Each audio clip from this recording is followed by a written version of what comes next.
Hujan terus turun, sayup-sayup terdengar azan subuh berkumandang. Aina salat di musala rumah itu menjadi imam. Semua makmumnya perempuan, Bu Rosidah, Mbok Mur dan Mbok Ginah. Usai salat dan wiritan, Aina memimpin mereka tadarusan Al-Quran, masing-masing membaca 3 ayat. Aina menyimak dengan teliti dan meluruskan jika ada bacaan yang bengkong. Ibu mau tidur lagi sebentar. Bangunkan jam 6:30 ya.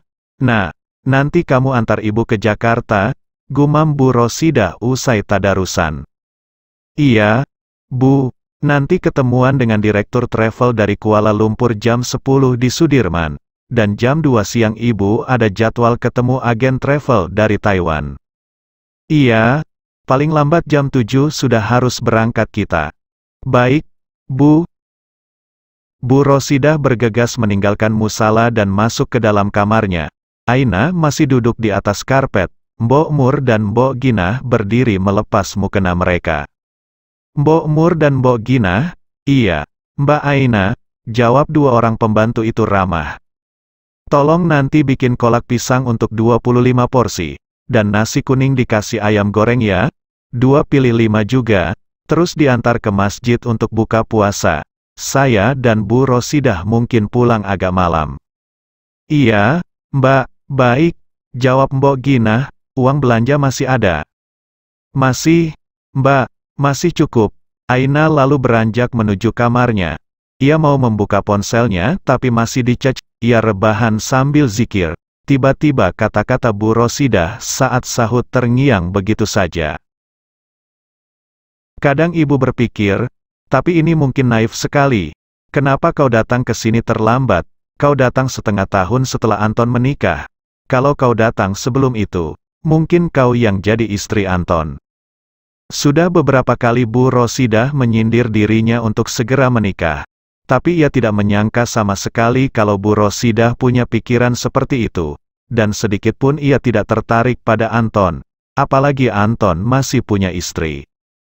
Bukan hanya Bu Rosidah yang menawari dirinya seorang calon.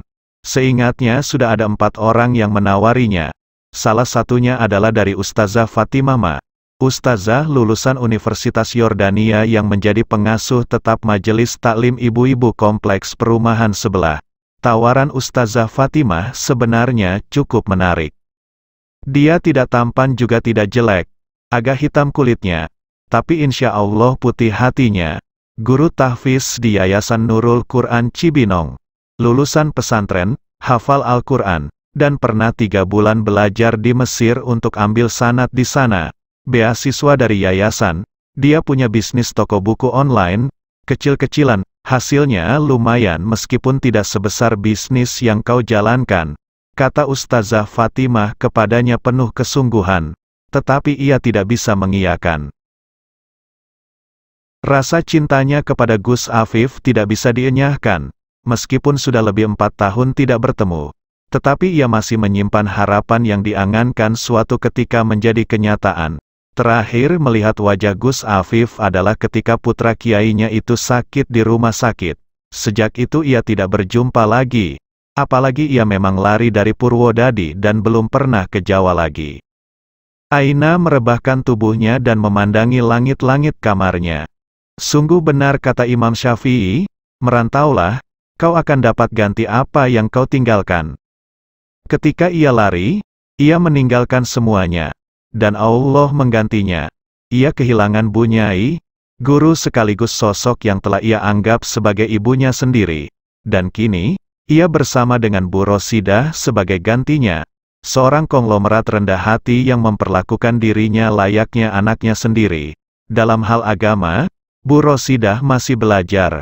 Tetapi dalam hal bisnis, negosiasi, manajemen, dan bersikap kepada orang secara profesional, Bu Rosidah adalah guru besarnya. Aina jadi teringat perjalanan panjangnya hingga bisa rebahan di kamar itu. Perjalanan yang menegangkan, berliku, dan mendebarkan. Ia tak bisa melupakan saat dirinya diperlakukan sebagai alat transaksi oleh mantan mertua dan mantan suaminya. Saat itu ia pura-pura mau dijodohkan dengan si bandot tua Brahms Margojaduk, SH. Itu adalah cara paling cepat ia bisa lepas dari cengkeraman Yoyo dan Kusmono. Dalam kondisi tegang diliput amarah, ia memanfaatkan keadaan. Yang paling penting baginya adalah secepat mungkin surat cerai secara resmi. Maka ia pura-pura mengiyakan dilamar Brahms, supaya tidak menimbulkan curiga, supaya dirinya tampak sebagai gadis yang lugu dan manut saja. Ia sudah merencanakan akan minggat di saat yang tepat. Ketika Rosa pagi-pagi menelepon bahwa Yoyo dan Kusmono akan ditahan, maka pagi itu juga ia harus lari. Tak boleh terlambat sedikit pun. Itu waktu yang tepat. Ketika buaya dan ular berbisa sedang sibuk bertarung, ia harus bertindak. Ia sangat bersyukur kepada Allah yang membimbingnya mengambil keputusan tepat. La sempat memantau perkembangan lewat beli koran dan internet. 1 bulan setelah itu, Brahms Margojaduk ditemukan tewas overdosis di Hotel Remang-Remang di daerah Bandungan, Ambarawa. Apakah benar mati overdosis atau mati karena ada yang membunuhnya? Ia tidak tahu pastinya. Yang pasti dengan matinya bandot tua itu, ia merasa aman, apalagi Yoyo dan Kusmono benar-benar masuk jeruji besi di Kedung Pain, Semarang. Aset-aset mereka juga banyak yang disita oleh negara. La beruntung. Namanya tidak disebut sama sekali dalam kasus Yoyo. Rupanya pengumuman terbuka berkali-kali bahwa Yoyo menceraikannya itu menjadi berkah baginya. Meski dirinya menghilang dari peredaran, diam-diam ia mengikuti perkembangan keluarganya dan teman-temannya. Dari Facebook ia bisa mengetahui berita mereka. Dari status-status Atika ia tahu bahwa Pak D-nya juga turut terseret kasus Kusmono. Pak D-nya dicopot dari jabatan lurahnya dan ikut dijebloskan di Kedung Pain. Atika akhirnya tahu cerita sebenarnya, semuanya. Lewat Facebook Atika meminta maaf kepada Aina. Dik Aina, dimanapun kamu berada, aku tahu semuanya. Akhirnya, secara pribadi aku minta maaf bahwa selama ini tidak bisa berbuat apa-apa. Dan aku minta maaf atas semua kejahatan yang dilakukan keluargaku kepadamu. Maafkan kami. Aku janji. Rumahmu aku jaga. Sementara aku tempati bersama suamiku, sampai kau datang memintanya.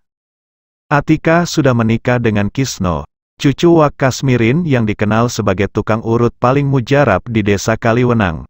Wak Kasmirin konon, bahkan bisa menyembuhkan kuda yang patah kakinya. Kisno tak lain adalah teman sepermainan Atika sejak kecil.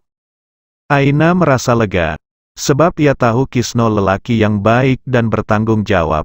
Kisno lulus STM di Purwodadi jurusan listrik dan kini kerja di PLN Purwodadi. Atika sendiri dapat kerja di BMT Ben Makmur, Gubuk. Kini Atika sudah punya anak 1, perempuan, dan diberi nama Adibah. Ia bersyukur bahwa Atika hidup di jalur yang benar, sehingga jika ia kembali ke kampung kelahirannya ia masih memiliki keluarga, tempat berbagi oleh-oleh dan cerita. Dari status Atika juga, ia tahu bahwa Aripah yang ternyata berkomplot dengan padenya, kini telah menjadi janda dan mengadu nasib di Hong Kong. Setelah ia lari, si bandot Brahms Margojaduk tetap memaksakan agar akad nikah yang direncanakan tetap berjalan. Dan Brahms Margojaduk meminta Aripah menggantikan dirinya yang lari. Si bandot Brahms memilih Aripah dibanding Atika karena memang Aripah sedikit lebih cantik dan lebih putih. Terkadang tidak terlalu cantik itu sebuah keberuntungan. Pernikahan itu mirip nikah kontrak. Karena 2 minggu setelah itu Aripah diceraikan dan dikembalikan lagi ke orang tuanya. Padahal statusnya hanya nikah siri. Yang membuatnya kaget, istri Pak D-nya, yaitu Bu Demijah tega minta cerai dan nikah lagi ketika Pak D-nya di penjara. Keluarga Pak D-nya benar-benar berantakan. Hanya Atika yang kini hidup damai dan tenang di desa Kaliwenang. Dari mengintip Facebook juga, ia tahu perkembangan pesantren dan teman-teman seangkatannya, meski tidak semuanya. Sebab semua temannya tersambung dengan Facebook. Ia juga membuat akun Facebook ketika sudah hidup tenang di Bogor. Itu pun ia menggunakan nama samaran. Mbak Ningrum, alhamdulillah sudah menikah dengan Kang Bardi. Tetapi mereka masih tetap mengabdi di pesantren. Pak Kiai memfasilitasi mereka membuat rumah kecil di desa Candiretno tak jauh dari pesantren.